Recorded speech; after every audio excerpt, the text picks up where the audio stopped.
Yes, good morning and welcome back to the Football Tribe UG channel. Robert Kesakos is your usual suspect. Welcome back to yet another live broadcast on your favorite football updates channel. It's a pleasure to be back on this beautiful Monday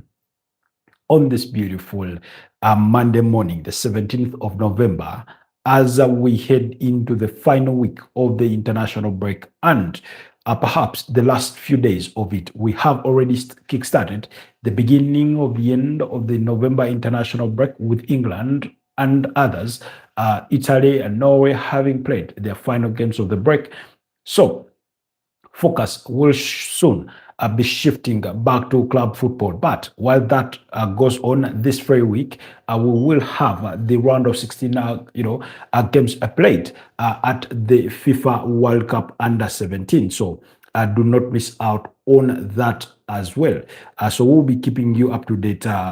In as far as that very competition is concerned, in regards to what there is to come in the coming days, particularly I think on Tuesday and Wednesday, that's when we do expect actually all games will be played on Tuesday in as far as the round of 16 is concerned. Remember, I've told you this before, the tournament will climax in the course of this very month. So be sure not to miss out on any of that.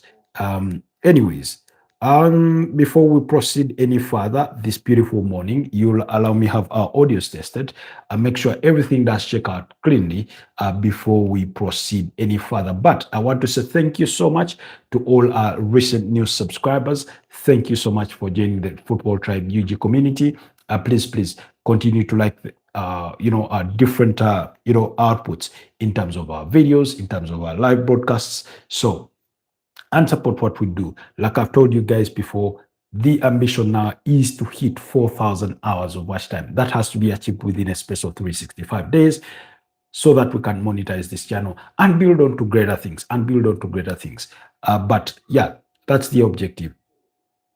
Looks like our audios are fine. Looks like the audio is fine. So on that very note, I wish to say thank you, Team India, Team Uganda, and every single one of you that tunes into the channel every single day, Monday to Friday, actually Monday to Monday, because at least every single day, Monday to Monday, we do have a broadcast. On Sundays, we only come at 11 p.m. So we discuss the latest from the world of football in that regard. On Saturdays, we do come in the mid-morning and, at night. So thank you so much. Dr. Soda 7 says, Jesus is the Son of God. He died on the cross for our sins and was resurrected 3 days later. Believe in Jesus and you will not die, but having everlasting life.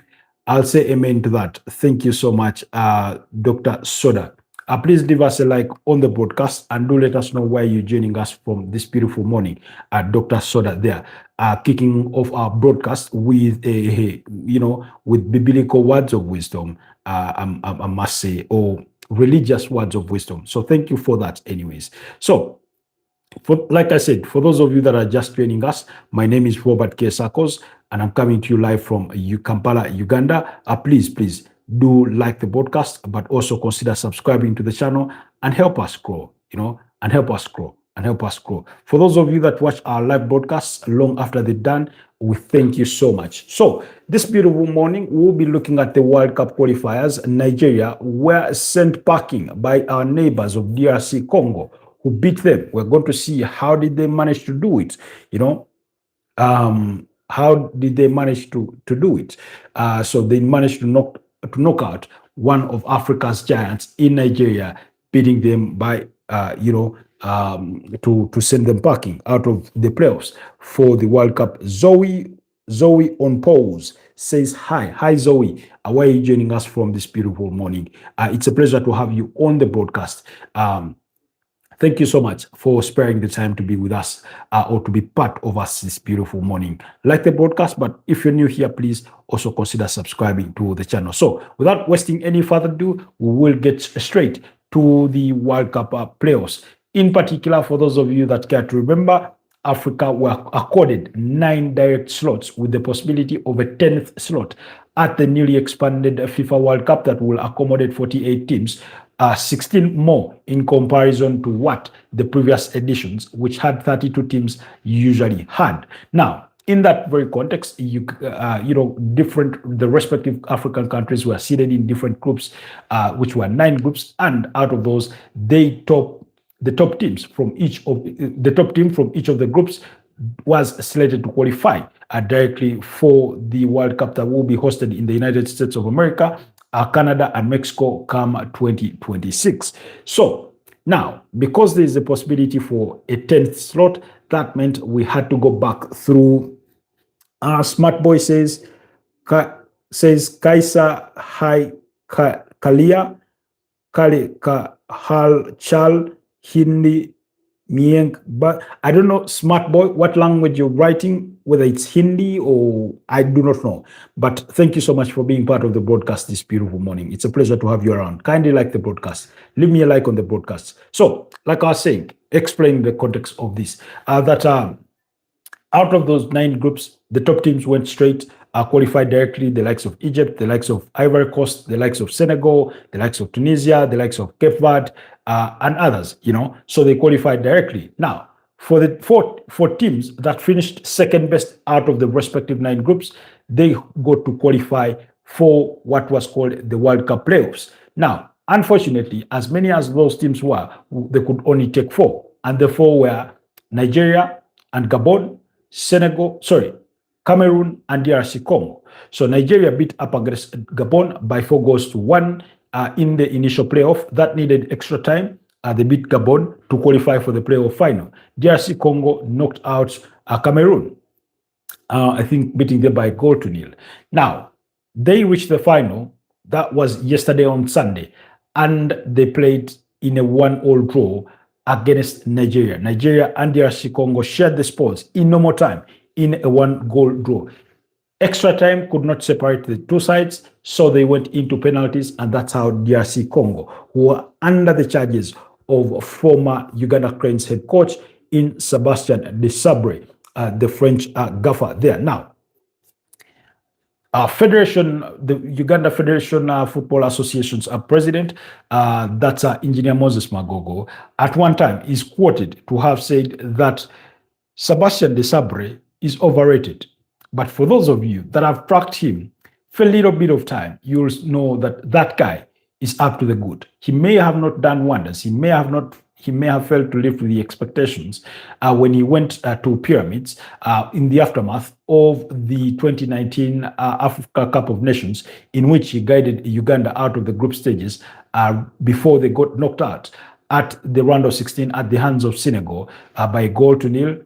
I think he's done well overall in as far as the continent is concerned. He's really, really changed the outlook of this DRC Congo side, and they're a very, very hard team to beat, regardless of who they come up against on the African continent.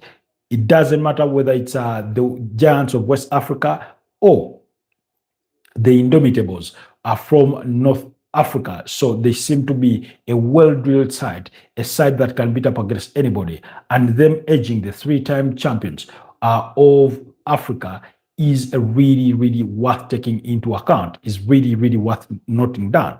Onyeka scored in the 3rd minute to give Nigeria the lead, while in the 32nd minute, Elia did score to restore parity for DRC Congo. Of course, like I said, the game went into penalties, and DRC Congo edged it 4-3 on penalties. The likes of Calvin Bassi missed their penalties, and Ajay are on the side of Nigeria, while Simon Adams and Onyemaichi are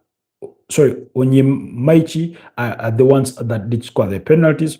On the side of DRC Congo, Motosame did miss his penalty. He was the first penalty taker there for DRC. And then the Sadiki, Twanzebe, Mayela, Balikwisha, as well as Mbemba were the goal scorers in terms of taking their spot kicks and hitting the back of the net there to make sure that DRC Congo won the playoffs. That means that they are set to go for the Continental World Cup playoffs. So, as we will be waiting to know who their opponents will be when it comes to that. Because those should be getting underway soon. Bearing in mind that the draws will be coming in almost two and some days weeks time. There, because there will be those they will be conducted on the 5th of December in Washington, D.C., to know who the seedings will take in as far as the groups will be. So, Continental World Cup playoffs, we are waiting. We are waiting. So, in the Interconfederation Playoff Tournament, we do have so DRC Congo will be representing Africa. That's for CAF. Then from CONMEBOL, I will have Bolivia. That's from South America. That's what they call CONMEBOL. So we have Bolivia, and then from Oceania we have New Caledonia. Those are the teams so far that have qualified for the intercontinental playoffs. So the remaining 3 slots will be decided for Asia, CONCACAF, that's North and Central America, as well as Europe, I think, as well as Europe. So we'll be waiting to see what will happen. We'll be waiting to see what will happen. But these games are going to be possibly played, I think, in the course of the midweek. I see some games are slated to be played in the midweek. So we'll be bringing you what the latest will be from that front. But I thought it was a very, very good note for us to start out. For all the too much talking that Nigerians did, well, apparent. Now, there was a bit of a spat between the Nigerian head coach, that is Eric Chede, with his DRC counterparts. Apparently, he was accusing them of using voodoo or quote unquote juju. In other words, black magic or sorcery or witchcraft, whichever way you may want to describe it as. Particularly during the penalty shootouts. Now, whether that is the case, you and I cannot know with absolute certainty, because it could be a subjective topic or a matter of opinion, or perhaps Eric Chede was looking for a scapegoat, or was looking a way of explaining himself out following the upset of the results. And in terms of that kind of talk, it's not the first time you'll hear it in African football, in as far as juju is concerned, or black magic or dark arts, whichever way you may want to call it. But when it comes to football, even though I understand the existence of it by the depth of conversations that come from footballers and people within circles of the football echelons when it comes to the African continent, I've always wondered why they cannot use the same concept if they think it's so effective when they go for the World Cup, because we've only had once a team reach the semifinals of the World Cup, and that was 2022 with Morocco heading there. So I've always been of the view or the question, if you think it's an effective methodology, why not take it to the World Cup and have an African team win the World Cup? But looks like it too, if it has any truthness to it, it has its own limitations. And so we'll leave it at that. But I thought it was really, really worth noting that Eric Chede turned to say, and when he was asked about this, he said, I think they were using some sort of water or whatnot. And I'm like, really? You ought to do better than that. Because in any case, the team blaming DRC Congo for using voodoo, I think by measure of this continent, is one of those countries that are most known for voodoo. And so I find that very, very surprising, but it is what it is. It is what it is. That was his part of the assessment of the sins that did transpire. There were unsporting scenes of the Nigerian fans storming the stadium in the aftermath of the results, something that did not look really, really good. But anyways, we'll leave that at that and head over to England. Now, we crossed the borders to go to England, where Thomas Tuchel um, completed the World Cup qualifiers quite flawlessly, guiding England to their next edition of the World Cup. I they continue to seek for glory as 6 years, more than 60 years after they won the World Cup in 1966. Yes, 1966. So following their 2-0 victory against Albania, thanks to a burst from Hurricane, who was marking his 30th goal involvement this season in terms of goals and assists. That meant that England had completed all their 8 games played in the course of the qualifiers without conceding a single goal released, scoring 22 goals. Now, if that isn't flawless, then I do not know what will be. Danny says, "What's up, champ?" Danny also goes as Peter Parker. Always good to have you, Danny, on the channel.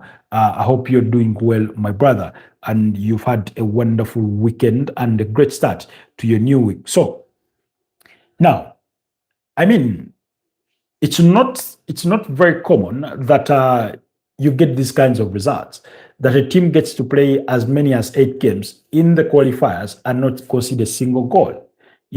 So yes, you could argue that perhaps the kinds of opponents that they were up against were a bit lightweight in one way or the other. When you speak about countries like Andorra, Latvia, Serbia, Albania, when you look at it in that context, you could have reason or basis for argument to say, yeah, they kept clean sheets, but they were up against lightweight opponents.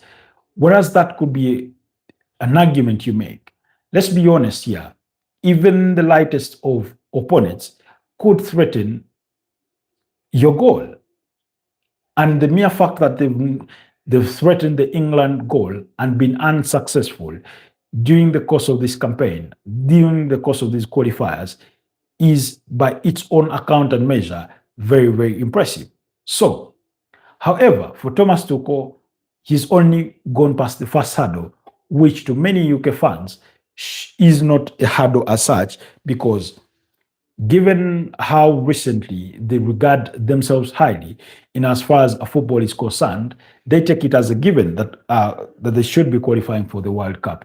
And indeed, maybe their braggadocious manner by which they go about it is well worth it, or is well valid and comes from the right place, given the plethora of talent that they do have, or they have had in recent times. When you look at the likes of Bukayo Olayinka Saka, Hurricane, Jude Bellingham, Phil Foden, Ebeleche Eze,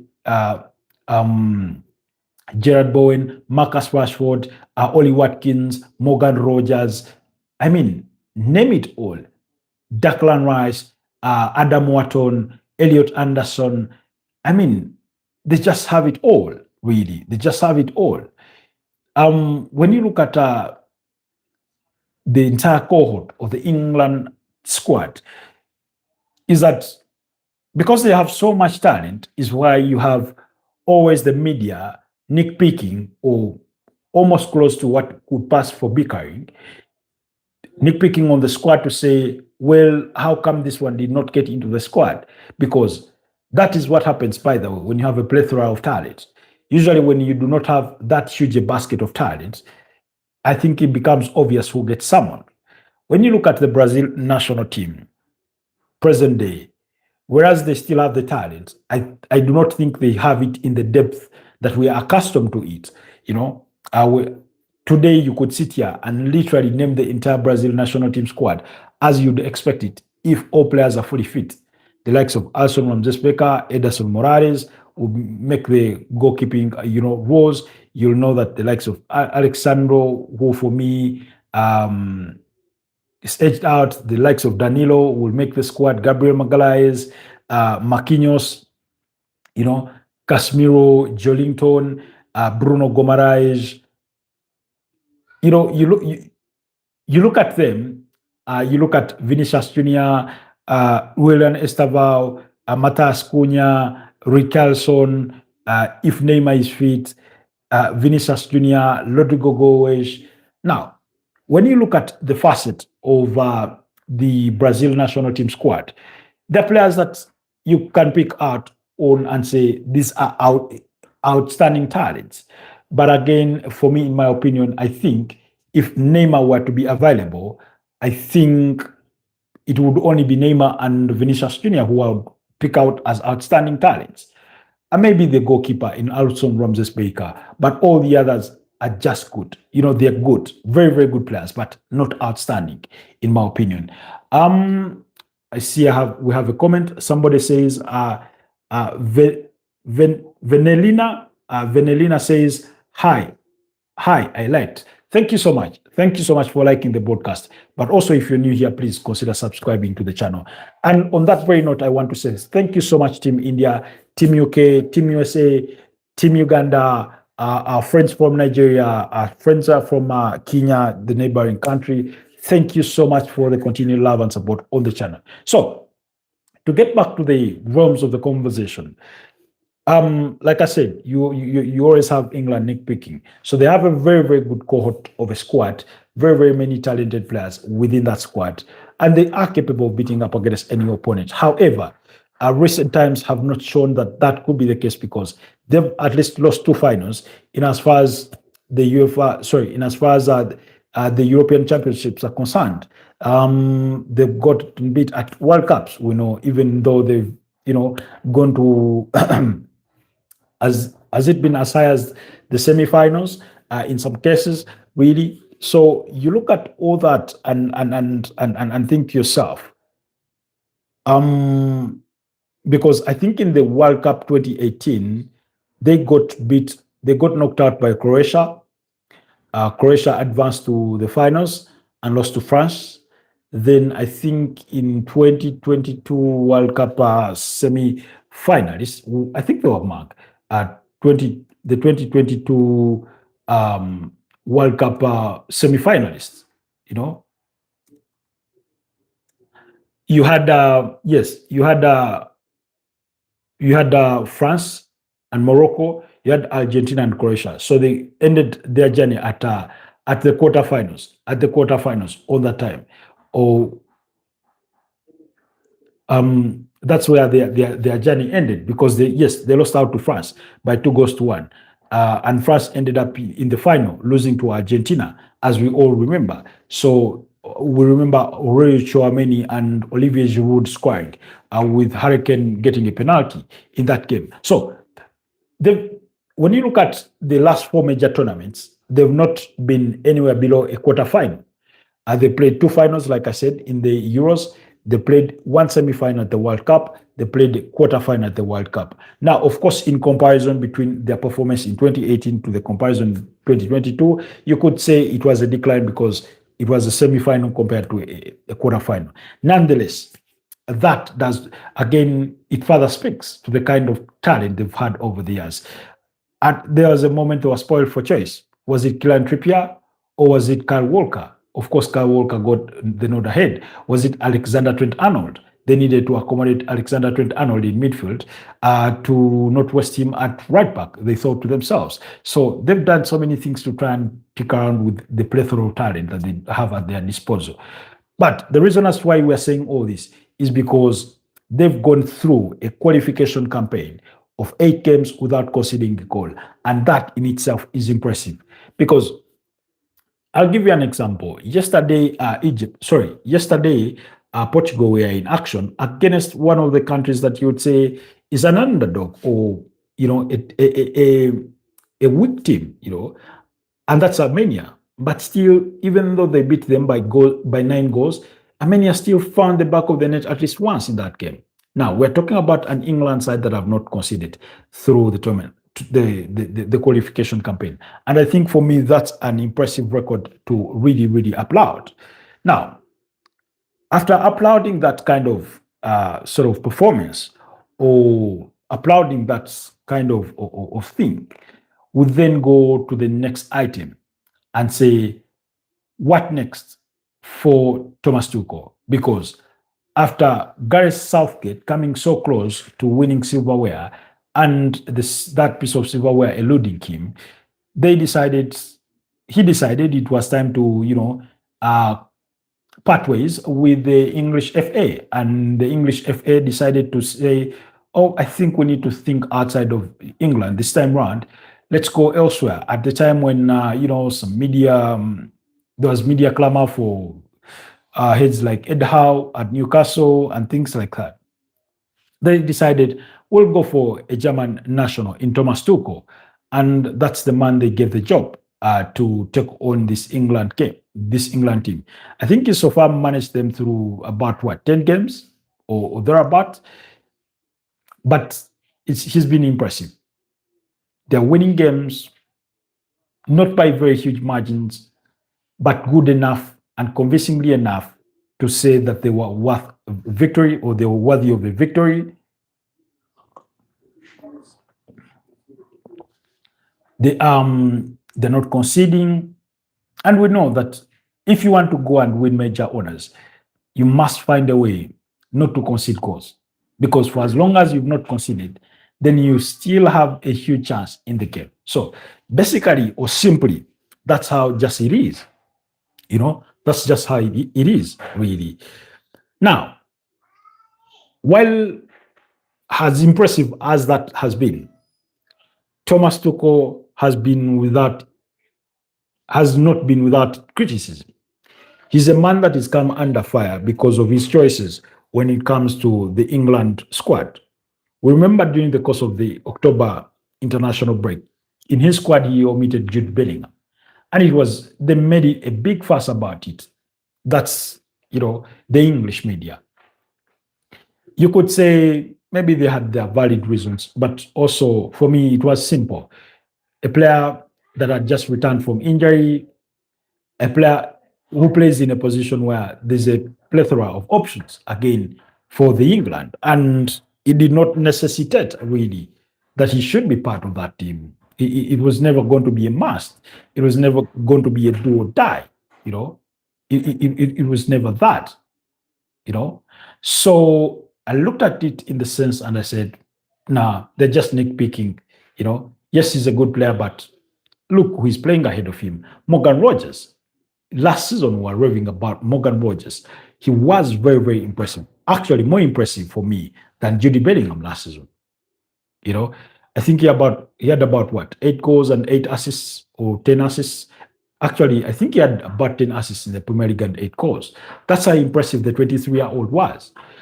And I look at him and I say, first of all, the two players are slightly different in how they apply themselves in the game. But the way the English media is going about it is it's like they're saying to us that we're trying to compare a Zinedine Zidane to what? To a Yuri Tillemans? It's more like that's what they're trying to imply to us. They're looking at Jude Bellingham as though he's a Zinedine Zidane, and all those that could get ahead of him in the pecking order, or those with whom he competes for that role in the England national team, are Yuri Tillemans. In other words, those are very, very good players, but he is an outstanding player. And I'm not convinced to believe that he is. Is he a good player? Yes. He had a very, very impressive debut campaign with Real Madrid. That was last season, but one, in which they went on to win the UEFA Champions League and the Spanish La Liga. For a 20-year-old, that was nothing short of remarkable. But the subsequent season, did he live up to the billing? I did not think so. This season, he's good. He pops up in the right areas and scores the goals. But has he been outstanding? I mean, from the Real Madrid games that I've watched, I wouldn't say so. He was good in the El Clasico, but where was he when they were getting beat 5-2? by Atletico de Madrid. So, as good as he is a player, I've not seen him consistently carry a team on his shoulders. Therefore, if you want to hype him, you're right to do so. But be reasonable to know that you're not talking about Lionel Messi. You're not talking about Cristiano Ronaldo. You're not talking about Eden Hazard. You're not talking even the realm of Harry Kane. Let's be honest. Harry Kane carried Tottenham Hotspur on his shoulders for many years. He's carried England through and through. He's done the kind of things at the England national team that the likes of Wayne Rooney did not do. As talented as they were. He's doing the same things for Bayern Munich. He's into his third campaign with Bayern Munich. But look at what he's doing. Has Jude Bellingham accorded us that level of consistency? And I'm not saying he's not going to. I'm just saying it's premature. It's premature, So this whole constant debate of comparison. And by the way, again, it all works for Thomas Tuchel. When we're talking about Morgan Rogers and Jude Bellingham, who are, according to the media, are childhood friends. But also, pitting players against each other, I think this is a characteristic that Jose Mourinho used to have, or something he used to use more often than any other manager. He would pit players intentionally or unintentionally against each other so that they would outcompete themselves. And that means A, for effort. That means you're going to fight for it. That means whenever you get the opportunity to step on the grass, as did Jude Bellingham against in their recent game, in their recent game against Albania, because he did start in that England national team in midfield alongside Declan Rice, alongside Adam Wharton. Those are the guys that started in midfield with Ebeleche Eze, Harry Kane, and Gerard Bowen ahead of the midfield trio, with the likes of Dan Burn, John Stones, Jerry Quash, Quensha, and Nico O'Reilly starting, and Dean Henderson in goal. Now, like I said, when he was given that opportunity, he took the bull with both horns. And in other words, the opportunity. But also the opportunity was against Albania. Here's how his numbers looked. And this is according to Opta. He had 2 shots on goal, joined second for the English team. He had 4 touches in the box, more than any. That's the most of any other player in that England side. He had 2 chances created, joined second. He had 77 touches in the game, 51 successful passes, press him at 50th, 26 passes in the final third. He had 26. He was the first, or topping that statistic. Dribbles attempted were 3, joined first. Duels attempted 12, second. Duels 1, 7. He was first. Tackles 2, joined second. Fouls 1, 3. He was first. Now, when you look at those numbers, those are good. Those are good. And this is what I pray for, that he gets an opportunity against bigger opponents, against bigger teams during the major tournament. And we see whether he's worth the hype. But also, while you think about that, you have Morgan Rogers on the other hand, who has not placed any foot wrong. So you have no justification whatsoever of dropping him. Now, Jude Bellingham, by this own account, had a very impressive game. But now suddenly the English media is not telling the world that, yeah, he had the Zinedine Zidane kind of performance, so he can't be dropped. He can't be dropped.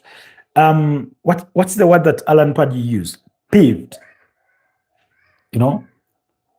That he sort of played with that bit of anger, with that bit of with that bit of impatience, that like he had been aroused by impatience or anger, or that little doubt within Thomas Tuchel to sort of try and prove himself.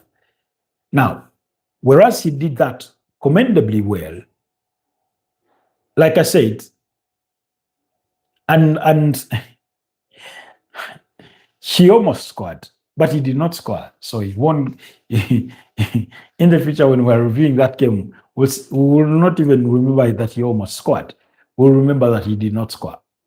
So, anyways, there are these sort of subplots within the English squad, whether it's in the back line where you have John Stones, where you have where you have McGui, where you have Jarrell Quensha, where you have Ezri Konsa. There are all subplots in there for players competing for those roles. We know that Elliot Anderson has been starting alongside Declan Rice. Yesterday it was Adam Wharton. So there is a subplot for Elliot Anderson and Adam Wharton right there to compete for that holding midfield role, for that other role in the double pivot. When you look at the number 10 position, there's Phil Foden, there's Jude Bellingham, there's Morgan Rogers. This is another subplot. But also, you have Ebeleche Eze, you have Gerard Bowen, all players that can play in that role. Now, the advantage for them is that Thomas Tuchel chooses to push Sam White. So, for example, in the case of Gerard Ebeleche Eze being pushed to the left wing, because of the talent they have those subplots. So, I think now, I do not think it will be a huge headache for Thomas Tuchel to choose the squad he takes to the World Cup. I think by now he knows what the core of the team is in his head. Whether you agree with it or do not agree with it, he has an idea of what that is in terms of the core members of that squad. I could sit here and name some of them for you. Jordan Pickford is one of them. Ezri Konsa, John Stones for as long as he's fit. McGui for as long as he's fit. Those are mainstays in that team. You could look at Declan Rice. You could look at Bukayo Saka. You could look at Harry Kane. I think those are some of the core. That's some of the core that I believe he knows one too well. And all the other players are changeable players, depending on their form, depending on their level of consistency, and what he believes they can bring to the team. Let's not forget that you've had some players injured who could not make it to the same squad. Then you've had players that have been omitted supposedly due to a lack of enough playing time. It's not because they're not good enough. The likes of Noni Madueke has been out through injury, so he never got the chance to be summoned. You have Miles Lewis Kelly, who does feature in the left back role for England and the Arsenal. The reason as to why he never got summoned is apparently because he's not had enough playing time for his club. And whereas that might be the case, or whereas that in itself is the case, we know that he has a huge chance of making it into that final squad for the World Cup. So it's still, I think we still have half a year to go until that squad can be named. We do not know whether there's going to be an uprising talent within those 6 months. And I've said this before, if you give a player like Omari Hudson at Nottingham Forest game time to be a standout player, the English media will clamor for him to be summoned. They'll sing all sorts of praises for him. Unfortunately, James Maddison is injured through an anterior cruciate ligament injury. But if he was there at Tottenham Hotspurs, hitting it right, he would be one of those players they would be clamoring for in that number 10 role. And he's a good player. That is without a doubt. But again, that just speaks to the plethora of talent that there is. You look at a player like Brian Johnson. You look at, you think to yourself, what would happen if Arsenal were to afford Ethan Wanyoe constant playing time or a good amount of playing time or Max Doman, suddenly two players that we know are already very well talented, the media will be clamoring for them. They'll be calling for their inclusion into that squad. So again, when it comes to the English media, they're a cohort or they're as a fourth estate, they're a different facet to impress because you can never get it all right with them. There will be always something that critical that comes out. Even if they had won yesterday's game by 10-0, if Jude Bellingham had not played in it, the talk would be more about Jude Bellingham. And I imagine if he had scored, like Harry Kane did, what they would almost be at the London Bridge singing praises of him. The other day, somebody said, if he is not part of the team of the World Cup squad, then we do not stand a chance. And I tilted my head to the side to say, what do you mean? Like I said, he's not Zinedine Zidane. I do not think he's even as talented as David Beckham was. I do not think he's more talented than Wayne Rooney was. You know?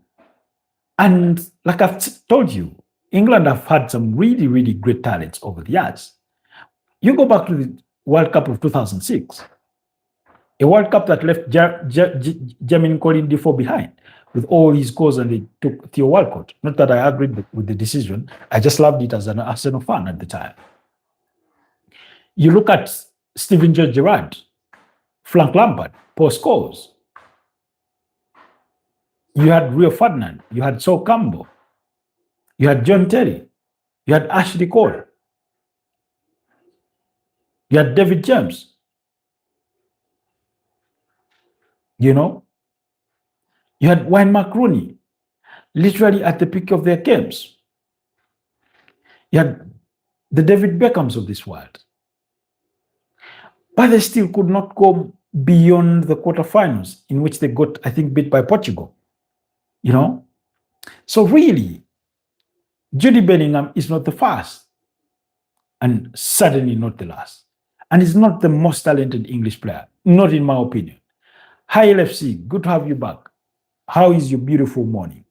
So, and as I've said this before, okay, even if he was as talented as they think he is, or that he is that big a deal, what happens if and God forbid, what happens if by the time of the World Cup he's injured? Do they suddenly say, we already doomed before they kick a ball just because they are missing Jude Bellingham? No, I wouldn't want to think so. I'd want to think that Thomas Tuchel would be confident of himself that he can find solutions. My morning is going well. Thanks for asking. That's LFC there, joining us from Ireland, the Liverpool fan, a rugby player, and also a student. He does go to school, you know. So thank you so much, LFC. Always a pleasure to have you around. So really, now you look at a player like Harry Kane, who I believe is one of the most important players in that team. How good are his backups? I mean, you may not struggle to name the names, but are they even half the talent that Harry Kane is in terms of their effectiveness? We know Ollie Watkins has been off of it. Are you going to summon a 34-year-old Danny Welbeck? You could, but that's how important Harry Kane is, that you struggle to look around to say, this will be our next option. Because many English strikers are failing. The Dominic Calvert-Lewins of this world, Liam Delap is here to deliver. You know, remember he made the transfer to Chelsea for more competitive football, to play for a bigger team and, you know, have that possibility where he does qualified for the World Cup, where he gets to be part of the England squad. But so far, he's not done anything else. He's not done anything in a Chelsea jersey that would qualify him to be even in the conversation, you know. So, really, you look at it all and think to yourself, there are gaps there. I think a fully fit on-form Bukayo Saka is more impactful for that England national team than Jude Bellingham has been. Or could be. It's a subjective opinion. But that's my opinion. That's my view. Jordan Pickford, in that call, he's more important a player in the England squad than Jude Bellingham would be. Again, they play different roles. But if you had to choose between 1 and 2, a lot of people would say, I would rather retain Pickford. And mind you, Pickford isn't without his flaws, but he's been a very good servant for the England national team. He's been one of the mainstays over the many years of Gareth Southgate, and by continuity, Thomas Tuchel. So really, look at it that way. Anyways, guys, it's been a pleasure doing this with you. Last night we were here. We talked about injury news, the injury boost from news boost from Arsenal. We talked about so many things, World Cup qualifiers. I've told you the Under-17 World Cup does get underway tomorrow for the round of 16. Uganda will be up against Burkina Faso, Italy up against Uzbekistan, Mexico will take on Portugal, Brazil will be up against France, Switzerland will be up against Ireland, North Korea will take on Japan, Austria will be up against England, and Morocco will take on Mali. But we'll get to look at that a little bit, perhaps at night or tomorrow morning. You've been such a wonderful audience. Thank you so much for being part of this morning broadcast. Thank you so much, LFC. Thank you so much, Venelina. Thank you so much, Danny / Peter Parker. Thank you so much, Smart Boy. Thank you so much, Zoe. Thank you so much, Dr. Soda 7, and every single one of you that manages to chip into these live broadcasts. Allow me wish you a wonderful rest of the day, and I rush to other schedules. Bye-bye and stay blessed for now.